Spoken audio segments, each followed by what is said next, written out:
तो एक्सरसाइज 12.4 में exam point of view से जो हमारे पास क्वेश्चन आता है वो आता है क्वेश्चन नंबर 3 या क्वेश्चन नंबर 4 आता है बल्कि। ये आपने देखा होगा 4 क्वेश्चन पे left hand side right hand side वाली प्रॉपर्टीज हैं, लेकिन स्टार्टिंग में जो है ना वो हमें इनवर्स के क्वेश्चन क्लियर करने होते हैं। अच्छा, इनवर्स फंक्शन होता क्या है? जस्ट लाइक अगर आपके पास अगर कोई भी साइन फंक्शन है और वो किसी एंगल के बराबर है, तो अगर मैं इसे मालूम करना चाहूँ या किसी वैल्यू के बराबर है, सॉरी, किसी वैल्यू के बराबर है, लेट सपोज 1 के बराबर है, और मैं पहले क्या करता था कि साइन के साथ एंगल लगाया, साइन 30 डिग्री, तो मेरे पास आंसर आ गया 1/2। या साइन 90 डिग्री, तो मेरे पास आंसर आ गया 1।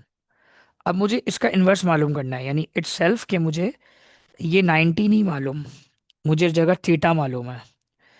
तो मैं साइन को वहां ले जाऊंगा, साइन को जब वहां ले जाऊंगा तो ये बन जाएगा साइन इनवर्स 1। और साइन इनवर्स 1 जो होगा ये फिर कहलाएगा आपका 90 डिग्री, यानी पाई/2। तो इनवर्स क्या होते हैं उसी तरीके से कि ट्रिग्नोमेट्रिक फंक्शन का वो टोटली इनवर्स हो जाता है। अब जैसे मिसाल के तौर पे अगर आपने साइन थीटा का ग्राफ बनाया था तो वो कुछ इस तरीके से बनाया था, ठीक है, इस तरीके से बनाया था। अब वो अपोजिट हो जाएगा, मतलब जैसे हम किसी चीज़ को शीशे के सामने रखते हैं ना, तो बिल्कुल अपोजिट नज़र आता है। मिसाल के तौर पर अगर मैं एक चीज़ शीशे के सामने रख रहा हूँ, एक ऑब्जेक्ट को, और उसका राइट हैंड जो है वो शीशे के अंदर लेफ्ट हैंड रिप्रेजेंट होता है, इसी तरीके से हमें जो है इनवर्स में बिल्कुल अपोजिट नज़र आएगा। कि अगर लेट सपोज कॉस थीटा का ग्राफ जो है वो ऐसे ड्रॉ हो रहा था, इस तरीके से, तो अब वो ड्रॉ होगा जस्ट लाइक बिल्कुल इसके अपोजिट, ऐसे, इस तरीके से शो होगा वो। तो इनवर्स उसको कहते हैं। अच्छा, इनवर्स फंक्शन हमारे पास कैलकुलेटर में भी अवेलेबल होता है कि अगर हम कैलकुलेटर पे जाएं और साइंटिफिक कैलकुलेटर से उसका इन्वर्स कर लें तो बहुत आसानी से हमें इन्वर्स मिल जाता है। साइन शिफ्ट दबा के हम साइन को दबाएंगे, इन्वर्स आ जाएगा, और फिर वैल्यू रख देंगे, तो हमारे पास बहुत आसानी से इनकी वैल्यूज़ आ जाएंगी। तो हमें इनका जो क्वेश्चन करना है वो करना है क्वेश्चन नंबर 4, और वही एग्जाम में आता है। तो मैं क्वेश्चन नंबर 4 अपने सामने कर रहा हूँ, और आप भी बुक में अपने सामने खोल लीजिए। ठीक है भाई। तो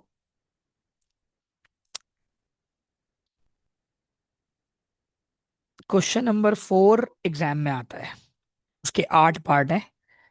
इनमें से कोई एक आपके पास सवाल बनकर आ सकता है सेक्शन बी में। लास्ट ईयर ये सी में आया था, लेकिन अब के बार ये बी के लिए इंपॉर्टेंट है। तो जनाब, सबसे पहली चीज वो हम क्या करेंगे, हमने लिखा शो डैट, क्वेश्चन 4 है, शो डैट क्वेश्चन 4,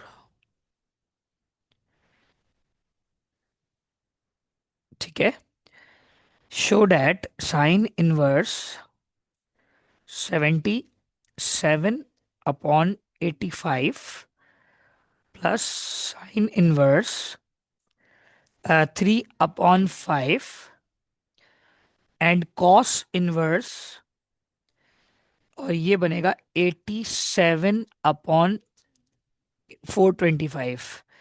इसको हम सही करेंगे, ये -87 होता है, प्लस नहीं होता, माइनस हो जाता है। ठीक है, ये बुक के पीछे में प्रिंटिंग है, इसको सही कर लेंगे, ठीक है। अच्छा, अब सिचुएशन ये है कि मुझे इसकी लेफ्ट हैंड साइड लेनी है और आंसर प्रूव करना है राइट हैंड साइड पर। तो मैं इस पर क्या काम करूंगा, सबसे पहली चीज़ मैंने इस पर क्या करना है, मैंने अब इसमें ये करना है कि मैंने लेट कर लिया कि भाई, मैंने बोला कि भाई अल्फा को हमने कंसीडर कर लिया साइन इनवर्स 70 7/85, ठीक है। और बीटा कंसीडर कर लिया, साइन इनवर्स 3/5। सबसे पहली चीज हमने ये कंसीडर कर ली। नाउ अब हम क्या करेंगे, अब हम ये काम करेंगे। सर पहली वैल्यू को अल्फा कंसिडर करेंगे और दूसरी को बीटा। बीटा, हाँ, इसको हम कुछ और भी कह सकते हैं, एक्स वाई भी कह सकते हैं, ये जरूरी नहीं है। साइन को जब इस तरफ लाएंगे तो साइन अल्फा की वैल्यू बन जाएगी 77/85। और साइन को जब इधर लेकर आएंगे तो ये वैल्यू बन जाएगी sine beta is equals to 3/5। ये नॉर्मल बात है, और ये कोई ऐसी खतरनाक बात नहीं है, ना कोई ऐसी टेंशन वाली बात है। हमने एक को अल्फा कंसीडर कर लिया और एक को अल्फा की जगह बीटा कंसीडर कर लिया। अच्छा, अब हमारा असल जो तवज्जो होगी ना, वो होगी राइट साइड पर। अच्छा, अब मैं अगर आपको कहूँ कि एक तरीके से मैंने जो है वो इस पूरी चीज़ को अल्फा माना हुआ है और इसको बीटा माना हुआ है, तो अगर मैं मान लूँ फिलहाल कि भाई ये अल्फा है और ये बीटा है, तो मैं एक एक तरीके से ये बात कर सकता हूँ ना कि भाई अल्फा प्लस बीटा, मतलब मैं इस जगह पे लिख सकता हूँ ना। लेकिन मैं लिखूंगा कैसे, अब देखिए जरा। मैं क्या करूंगा, लेट करूंगा इधर। मैंने किया लेट, मैंने इधर बोल दिया भाई कि टी एक वेरिएबल है। टी कह लो या वाई कह लो, बात एक ही है। वाई एक वेरिएबल है जो अल्फा प्लस बीटा के बराबर है। यानी मैंने बोल दिया वाई एक वेरिएबल है जो अल्फा के बराबर है, ठीक है। तो अब हम क्या करेंगे, सबसे पहली चीज हम यहाँ पर क्या करेंगे, हम यहाँ पर देख रहे हैं कि भाई हमारी राइट साइड पे कॉस है। तो हम क्या करेंगे, यहाँ पर कॉस अप्लाई कर देंगे बोथ साइड। तो हमने लिख दिया applying applying cos on both side, ठीक है। तो जब हम कॉस को अप्लाई करेंगे तो हमने लिखा cos apply on both side cos Y and cos alpha plus beta. हमने ऐसा अप्लाई कर दिया ना, बोथ साइड कॉस अप्लाई कर दिया।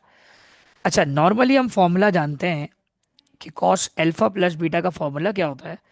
तो फॉर्मूला होता है, डायरेक्ट लिख रहा हूँ, वैसे तो लिख सकता हूँ, cos alpha plus beta is equals to cos alpha cos beta minus sine alpha sine beta. ये मैं यहाँ पर जो है फॉर्मूला लगाऊंगा राइट साइड पर, ठीक है। तो मैंने यही किया, मैंने यहाँ पर लिख दिया भाई कॉस वाई, ऐसे ही लिख दिया। और मैं लिख दिया cos alpha cos beta minus sign alpha sine beta. अब इसको मैं इक्वेशन 1 का नाम दे दूंगा, क्योंकि यहाँ मेरा असल काम होगा अभी। क्योंकि देखें, अब ऊपर आइए, देखिए, वैल्यू ऑफ साइन अल्फा मुझे पता है, वैल्यू ऑफ साइन बीटा मुझे पता है, लेकिन मुझे कॉस अल्फा और कॉस बीटा नहीं पता। तो मैं सबसे पहले कॉस अल्फा और कॉस बीटा निकालूंगा, ताकि फिर मेरा काम क्या हो जाए, मैं आराम से इस इक्वेशन 1 में पुट करूं और ये जो राइट साइड है इसको निकाल सकूं। तो पहले आप इधर तक एक दफ़ा फिर समझिए। इधर तक हमने पहले अपने एक एंगल को अल्फा माना, एक को बीटा माना, ठीक है, और इस तरह साइन अल्फा और साइन बीटा की वैल्यू निकाल ली। लेकिन हमने देखा कि हम लेट करेंगे वाई को, और हमने जब इसको अल्फा माना है और इसको बीटा माना है, तो हमने लिख दिया अल्फा प्लस बीटा। और हमने कॉस को अप्लाई कर दिया बोथ साइड, क्योंकि हमारी राइट साइड पर कॉस मौजूद है ना, तो हमारे कॉस का काम हो सर जाएगा। जरूरी तो नहीं ना कॉस अप्लाई करें। अगर ज़रूरी है साइन कॉस। होता तो साइन अप्लाई करता। हाँ, जो लिखा है वो अप्लाई करेंगे, मतलब जो यहाँ पर मौजूद है राइट साइड पर उसके अकॉर्डिंगली करेंगे। इस सवाल में ज़रूरी है कि कॉस अप्लाई करेंगे अभी। तो हमने कॉस को अप्लाई कर दिया और कॉस का फॉर्मूला लगा दिया। अब जब कॉस का फॉर्मूला लगा दिया तो हमारे पास cos alpha cos beta sine alpha sine beta. तो साइन अल्फा साइन बीटा की वैल्यू तो हमें क्वेश्चन में पता है, लेकिन कॉस अल्फा कॉस बीटा को हम इनिशियली निकाल लेंगे और फिर आगे काम स्टार्ट हो जाएगा। तो हम कैसे निकालेंगे, अब तरीका सीखिए भाई। तरीका ये इसका कि मैंने क्या किया, मैंने बोला भाई साइन अल्फा जो है वो वैल्यू बता रहा है जनाब 77/85। तो हम जानते हैं परपेंडिकुलर अपॉन हाइपोटेन्यूस होता है साइन। तो अगर मुझे परपेंडिकुलर की वैल्यू पता चल गई 77 और हाइपोटेन्यूज की वैल्यू पता चल गई 85, तो कॉस निकालने के लिए मुझे बेस चाहिए। और पाइथागोरस कहता है हाइपोटेन्यूज का स्क्वायर परपेंडिकुलर का स्क्वायर प्लस बेस स्क्वायर। तो हमें बेस चाहिए बेसिकली यहाँ पर ना। तो हमने क्या किया, हमने बहुत आसान काम किया। 85 का स्क्वायर, 77 का स्क्वायर, बेस स्क्वायर। अब आप उठाइए कैलकुलेटर और 85 का स्क्वायर बताइए क्या आ रहा है। 7225। 7225। और 77 का स्क्वायर बताइए जिसको हम यहाँ लाके माइनस कर दें। 5929। 5929। इनको माइनस करिए, बी स्क्वायर निकाल लेंगे।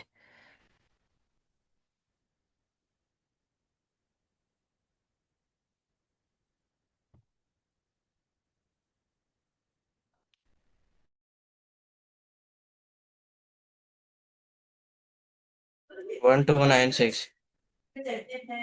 इसका रूट ले लीजिए, रूट।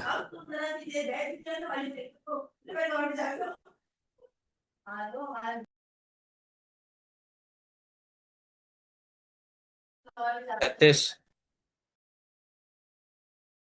कितना आया दोबारा बताइएगा। 36। 36। 6। 36 आ गया भाई। ये आ गया बेस।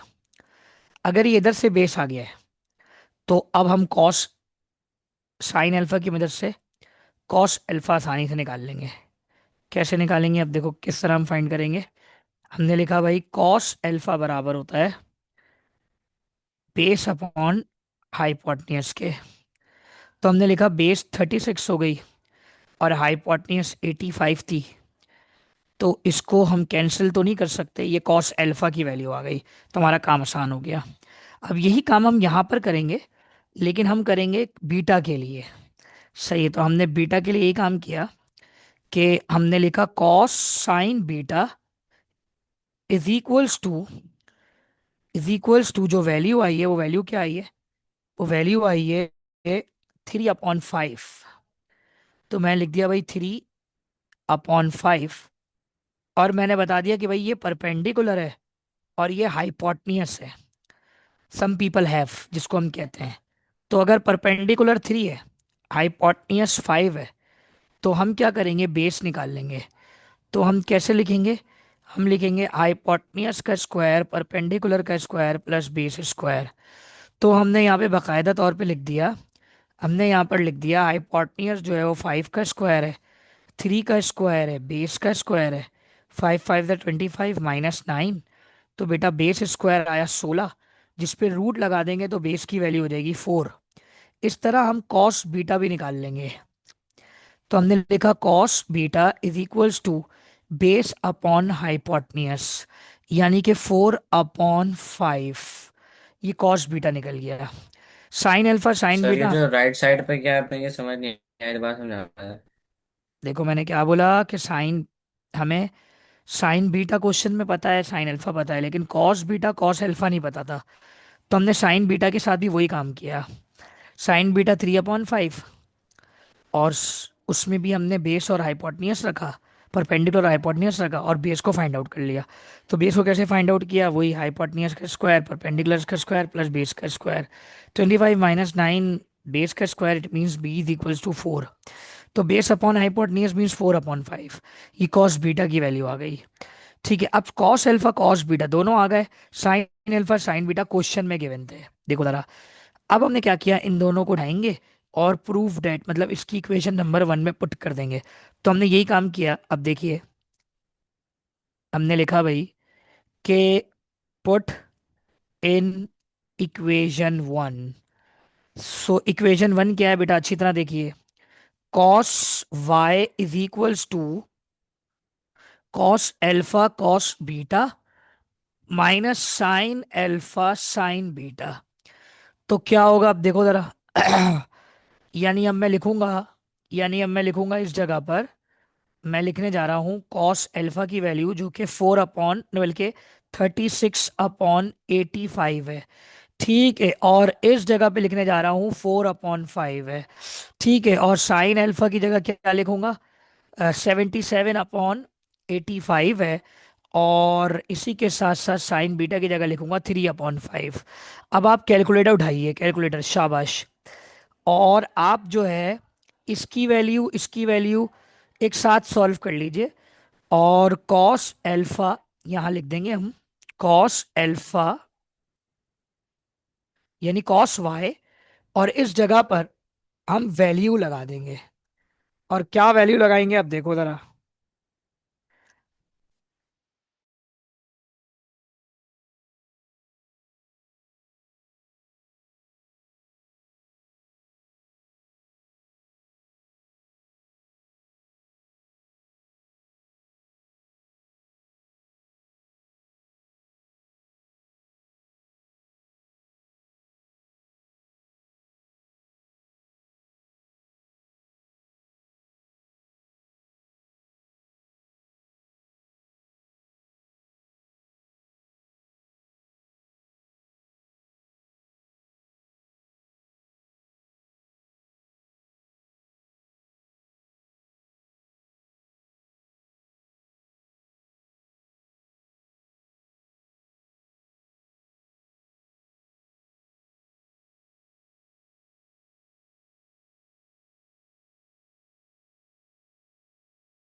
क्या आ रही है वैल्यू जरा बताइएगा भाई, अपॉन में ही बताइएगा।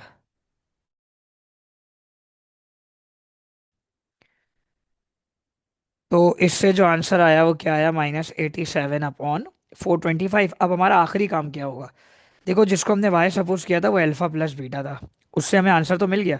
ये कॉस वहां जाएगा, और कॉस वहां जाके कॉस इनवर्स होगा। -87 अपॉन 425। अब देखो जाकर, ये राइट हैंड साइड आ गई पूरी।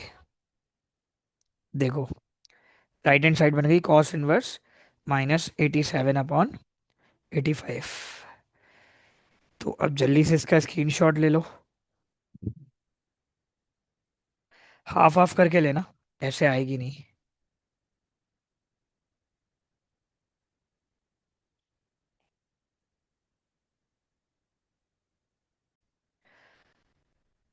अच्छा भाई, तो अब क्वेश्चन नंबर पार्ट 4 आ रहा है। एक जैसे क्वेश्चन है जितने पार्ट 3 भी एक जैसा है, पार्ट 4 भी एक जैसा है।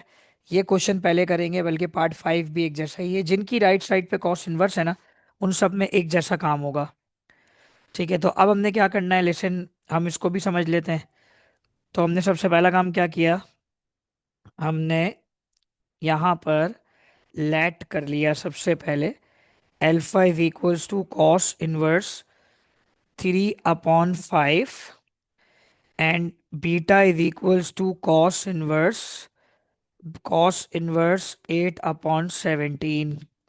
और हमारा काम क्या होगा कि हम कॉस को वहां ले जाएंगे, cos alpha is equals to 3 upon 5 और cos beta is equals to 8 upon 17। उसके बाद हमें चल गया ये कॉस अल्फा है और ये कॉस बीटा है।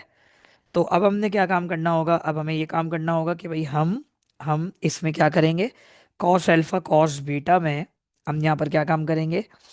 हम देख रहे हैं कि हमें क्वेश्चन में cos alpha cos beta given है, हमें sign alpha sine beta given नहीं है। ठीक है, तो अब होगा ये कि हम सबसे पहले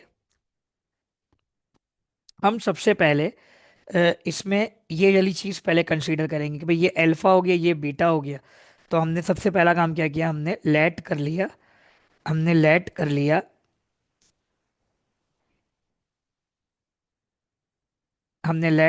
लेट अल्फा, सर ये मतलब वही सेम मेथड से होगा।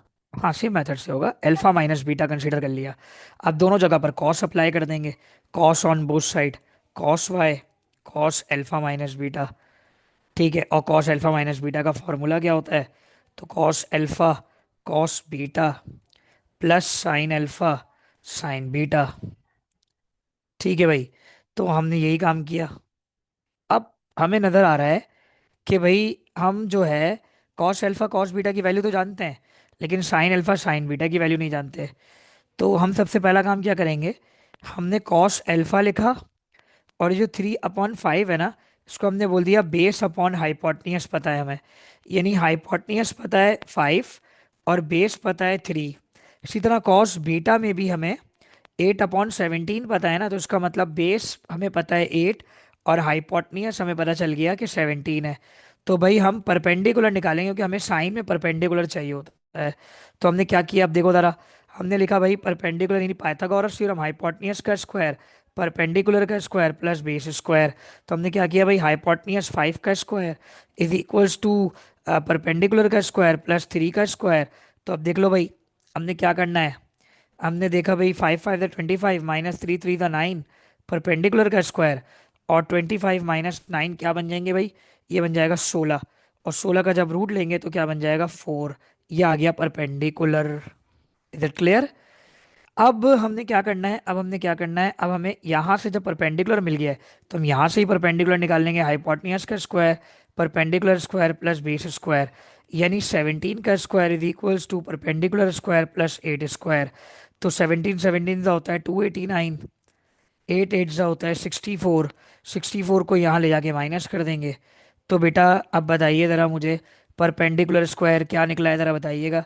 289 माइनस 64,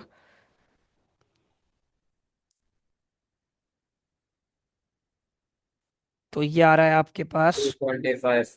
225, और इसका रूट क्या आएगा 15।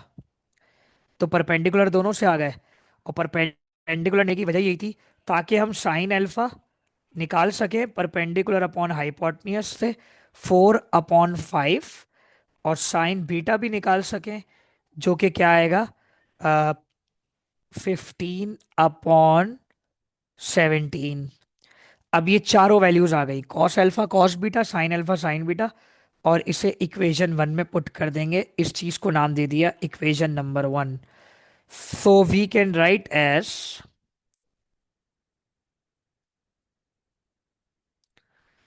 Put in equation 1। तो हम कैसे लिखेंगे भाई, हम लिखेंगे cos y cos alpha cos beta plus sine alpha sine beta. अच्छा भाई, cos y cos alpha, value क्या है कॉस अल्फा की 3/5, तो हमने लिख दिया 3/5। कॉस बीटा 8/17, साइन अल्फा 4/5, और साइन बीटा 15/17। उठाइए कैलकुलेटर और इसको सॉल्व करिए। Cos y is equals to, ये वैल्यू बननी चाहिए 84/85, और फिर इसका इन्वर्स करेंगे तो हमारी बात प्रूव हो जाएगी 84/85।